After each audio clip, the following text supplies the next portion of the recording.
سيدنا ومولانا محمد ابن عبد الله وعلى آله وصحبه ومن تبعه ومن والاه. أشهد أن لا إله إلا الله وحده لا شريك له وأشهد أن سيدنا محمدا عبده ورسوله لا نبي بعده.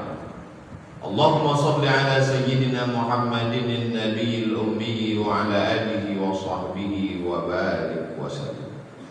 قال الله تعالى في القرآن العظيم وهو أصدق القائلين: أعوذ بالله من الشيطان الرجيم.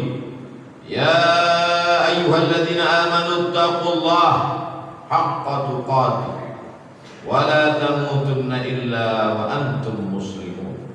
وقال تعالى في آية أخرى: يا أيها الذين آمنوا اتقوا الله وقولوا قولا سديدا يصلح لكم أعمالكم ويغفر لكم ذنوبكم ومن يطع الله ورسوله فقد فاز فوزا عظيما. عباد الله، أوصيكم ونفسي بتقوى الله وطاعته فقد فاز المتقون. Jamaah-jemaah yang dimuliakan Allah Subhanahu wa taala, ada makna-makna yang tidak bisa diwakili oleh kata, karena kata terlalu miskin untuk mewakili makna. Maka perlu diungkapkan dalam bentuk perumpamaan dan permisalan.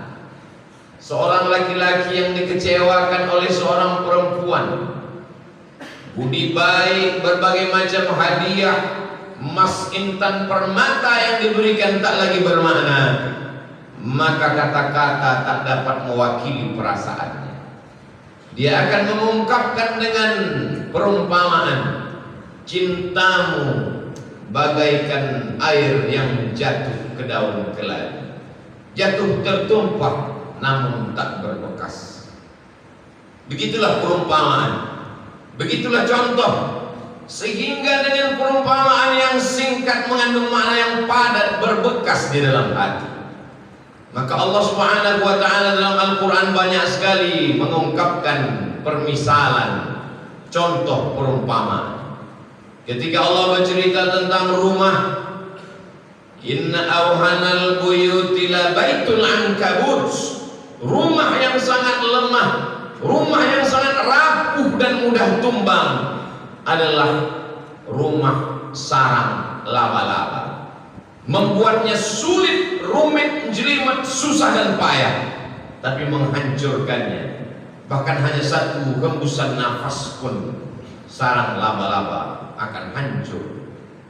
Maka jangan sampai kita membangun amal-amal kita ini seperti bangunan sarang laba-laba, membuatnya lama dengan segala kesulitan dan kesusahan serta kerumitan, tapi hanya satu pukulan tangan, bahkan hembusan nafas, dia hilang, tak bersisa sama sekali. Bagaimana dengan iman? Terlalu panjang kalimat bercerita tentang iman, maka Allah berikan perumpamaan. Kasyajaratin thayyibatin, pokok kayu yang kokoh dan kuat, akarnya tunggal menghunjam ke tanah, wa far'uha fis sama, pucuknya sampai ke langit.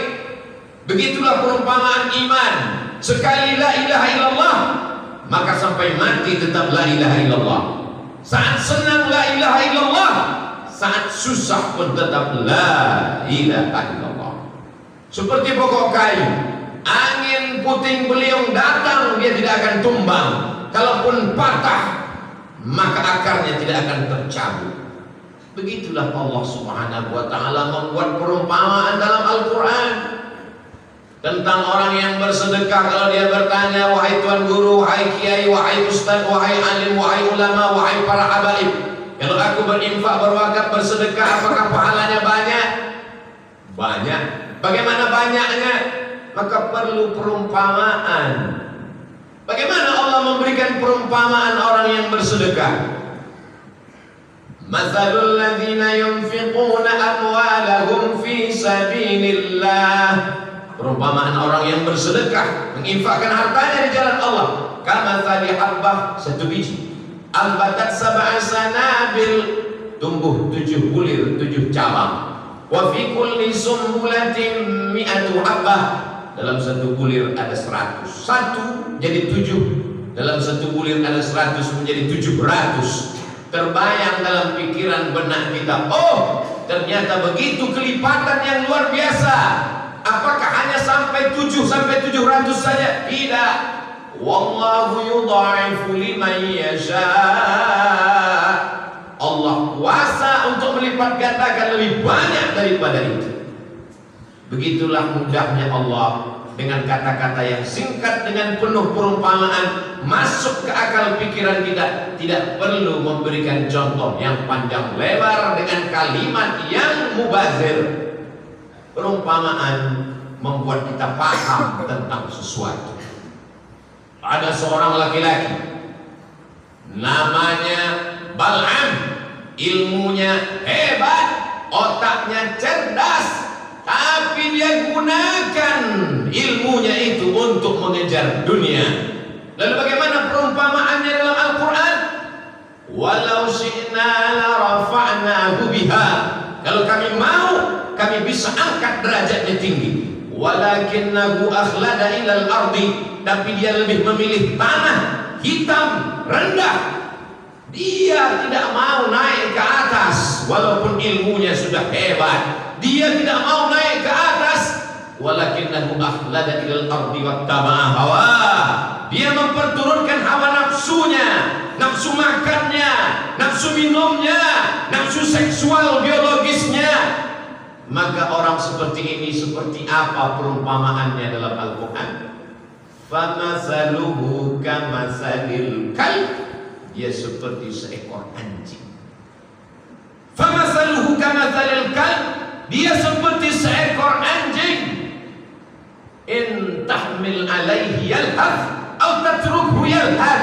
Andai kau lempar dia dengan kayu dan batu, dia tetap menjulurkan lidahnya. Andai kau lempar dia dengan apapun, dia tetap juga menjulurkan lidahnya. Perumpamaan orang yang kotor, orang yang rendah, orang yang hina, orang yang tidak bermartabat. Hewan yang dipilih Allah bukan babi, tapi yang dipilih adalah anjing. Kenapa? Rahasia Allah subhanahu wa ta'ala. Maka dia disebut dengan hewan najis mughallazah. Kita tidak boleh makan kucing karena kucing haram. Tapi kalau ada kucing yang menjilat air minum, maka air minum itu tidak berubah menjadi najis. Andai ada seekor kucing menjilat kaki kita, maka kita tidak perlu menyiramnya dengan air sampai 7 kali. Tapi anjing, apa kata Nabi sallallahu alaihi wasallam? Idza walal kalb, kalau ada seekor anjing walagha, menjulurkan lidahnya, fi ina'i ahadikum, di dalam bejana tempat air minum kamu, fa ahriquhu, tumpahkan, buang semuanya. Setelah airnya tumpah, bejana tempat air minum, baskom, ember mesti dicuci 7 kali. Dan salah satu dari air itu mesti dicampur dengan air tanah. Orang-orang yang tidak mengerti ajaran Islam mengatakan agama Islam agama primitif, agama ketinggalan zaman. Sudah ada sampo dan deterjen, sabun, kenapa masih pakai tanah? Kenapa mesti dibasuh, dicuci dengan air yang bercampur tanah? Tidak cukupkah berbagai macam alat modern? Ternyata ada yang tidak tertangkap oleh akal manusia. Ada bakteri di dalam tanah yang tidak mati oleh 100 derajat Celcius air panas mendidih. Ada bakteri di dalam tanah yang tidak akan mati oleh deterjen dan sabun. Lalu bagaimana membunuh bakteri, kuman, virus yang ada pada tubuh air liur anjing? Dia hanya akan mati dengan bakteri yang ada di dalam tanah. Bakteri memakan bakteri, kuman memakan kuman. Maka bagi yang mereka mengerti tentang teori vaksin, memasukkan virus jinak ke dalam tubuh untuk melawan virus yang dahsyat. Sesungguhnya di dalam tanah itu ada virus bakteri yang akan melawan bakteri yang ada di dalam air liur anjing. Itu hanya dapat dipahami oleh manusia yang takut kepada Allah Subhanahu wa ta'ala. Tapi ada kalanya Allah Subhanahu wa ta'ala menyebut anjing dalam satu ayat surat Al-Kahfi yang dibaca pada hari Jumat, siang Jumat, petang Jumat. Yang sudah membaca surat Al-Kahfi hari ini alhamdulillah. Yang belum membaca selesai sholat Jumat segera dibaca sampai nanti petang asar, ba'da asar hari Jumat, waktu mustajab berkabulnya doa. Jangan sampai tenggelam matahari Jumat kita belum membaca surat Al-Kahfi. Dalam surat Al-Kahfi ayat 22 berulang kali Allah menyebut makhluk ini. Mereka mengatakan 3, padahal ada yang keempat anjingnya. Mereka mengatakan 4, padahal ada yang kelima. 5, ada yang ke-6. Mereka mengatakan 7, yang ke-8 adalah anjingnya. Mengapa makhluk yang hina, yang rendah ini disebutkan Allah berkali-kali dalam satu ayat, dalam satu surat? Bukankah dia makhluk yang najis berat? Bukan dia makhluk hina dalam ayat lain? Allah ingin menunjukkan walaupun seekor anjing, tapi kalau dia mengawal Ashabul Kahfi, anak-anak muda yang memperjuangkan agama Allah, diangkat Allah derajatnya. Begitulah Allah Subhanahu wa ta'ala memberikan permisalan, contoh dan perumpamaan. Pemilihan itu bukan akal manusia, bukan kata-kata Nabi Muhammad sallallahu alaihi wasallam. Wa ma yantiqu 'anil hawa, dia tidak mengikuti hawa nafsunya. In huwa illa wahyun yuha, melainkan wahyu dari Allah Subhanahu wa ta'ala.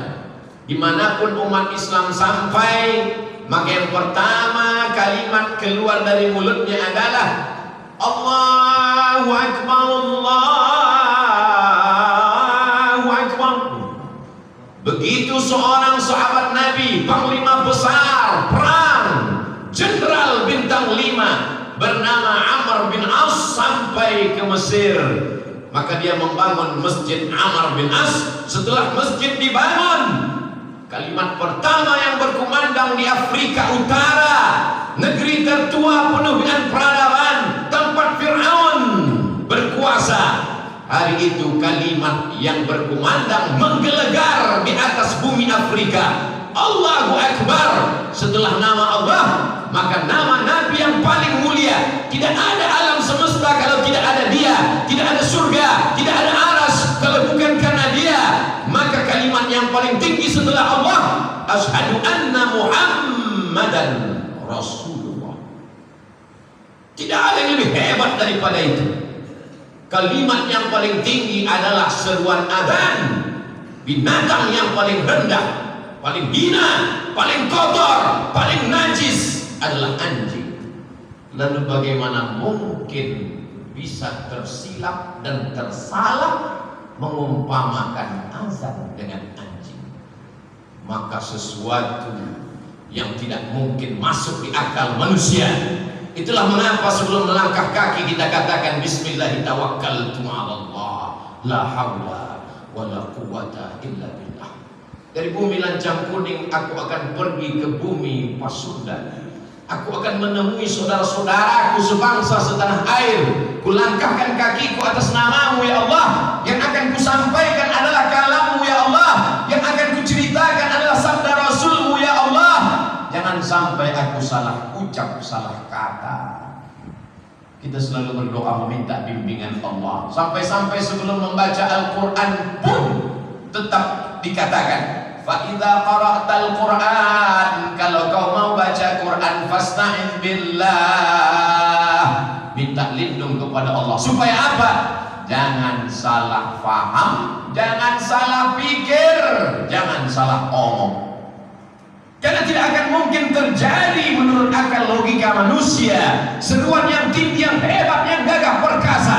Ketika anak manusia lahir, pertama kali matanya melihat dunia, yang dibisikkan ayahnya pertama kali ke telinganya adalah asyhadu an la ilaha illallah. Dan di saat ayah akan mati, meregang nyawa, tatap tatapan yang terakhir dia lihat adalah tatapan anak lelakinya yang dulu menatapnya pertama kali lahir ke dunia. Suara yang ingin dia dengarkan adalah suara anak lelakinya yang dulu dia azankan saat lahir ke dunia. Maka kalimat yang dia bisikkan ke telinga ayahnya adalah La ilaha illallah. Itulah mengapa kita rindu pada kalimat itu. Kemanapun kita pergi, ke Amerika, ke Eropa, ke Australia, kita akan melihat jam dan akan bertanya, mengapa azan belum berkumandang? Mana kalimat-kalimat itu? Sampai masanya nanti kau akan terbujur kaku di ruang ICU. Di saat itu anak menantu sibuk dengan dunia, kau sendirian di dalam tempat yang sepi di tengah keramaian. Dunia masih hiruk pikuk. Tapi saat itu sayup-sayup suara azan berkumandang dari menara masjid, mencuri-curi masuk ke tepi jendela yang tertutup rapat.